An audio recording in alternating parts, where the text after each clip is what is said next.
बुलेटवर हात ठेवून उभे असलेल्या ज्येष्ठ नागरिकाला चारचाकी वाहनाने धडक देऊन खाली पाडले. श्वास घेण्यास त्रास होऊन ज्येष्ठाचा मृत्यू झाला. या प्रकरणी तिघांविरुद्ध जेलरोड पोलीस ठाण्यात तिघांविरुद्ध खुनाचा गुन्हा दाखल करण्यात आला आहे. ही घटना बुधवारी रात्री रविवार पेठेतील कुचन प्रशाले शेजारी घडली. गोविंद जाधव वय 58 राहणार रविवार पेठ कुचन प्रशाले शेजारी सोलापूर असे खून झालेल्याचे नाव आहे. याबाबत सुशीला गोविंद जाधव वय 52 या महिलेच्या फिर्यादीवरून तुळजाराम शंकर जाधव राहणार कल्पनानगर अक्कलकोट रोड सोलापूर, दीपक शंकर जाधव राहणार रविवार पेठ सोलापूर, बालाजी शंकर जाधव राहणार रविवार पेठ सोलापूर यांच्या विरुद्ध गुन्हा दाखल करण्यात आला आहे. संशयित तिन्ही आरोपी हे फरार असून पोलीस त्यांचा शोध घेत आहेत. बुधवारी रात्री 10:30च्या सुमारास सुशीला जाधव यांच्या घरासमोर त्यांचे पती गोविंद व मुलगा किरण असे थांबलेले होते.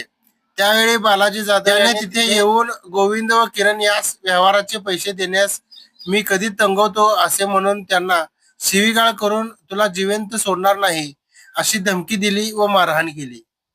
या मारहाणीत गोविंद यांच्या अंगावरील शर्ट व बनियन फाटले.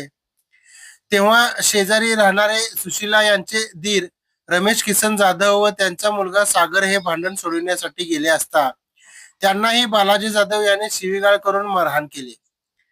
त्यानंतर बालाजी याने त्यांचा मोठा भाऊ तुळजाराम यास बोलावून घेतले. तेव्हा सुशीला जाधव यांच्या गल्लीतील शंकर जाधव यांनी उद्या सकाळी बसून बोलू, आता घरी जावा असे सांगितले. त्यामुळे गोविंद जाधव व त्यांचा मुलगा किरण हे घरासमोर थांबले होते. गोविंद जाधव हे घरासमोर बुलेटवर हात ठेवून उभे होते. त्यावेळी तुळजाराम व दीपक हे दोघे गोविंद यांना ठार मारण्याच्या उद्देशाने पांढऱ्या रंगाची चारचाकी गाडी वेगाने चालवत येऊन बुलेटला जोरदार धडक दिली. त्यावेळी बुलेटसह गोविंद हे खाली पडले. तेव्हा तुळजाराम, दीपक व बालाजी यांनी गोविंद यांना शिवीगाळ केली. खाली पडल्याने गोविंद यांना श्वास घेण्यास त्रास होऊ लागला व त्यांच्या छातीत दुखू लागल्याने त्यांना उपचारासाठी मार्कंडेय रुग्णालयात दाखल करण्यात आले असता गोविंद यांचा मृत्यू झाल्याचे डॉक्टरांनी सांगितले. त्यामुळे याबाबत जेलरोड पोलीस ठाण्यात गुन्हा दाखल करण्यात आला आहे. महिला सहाय्यक पोलीस निरीक्षक भांबिष्टे पुढील तपास करीत आहेत.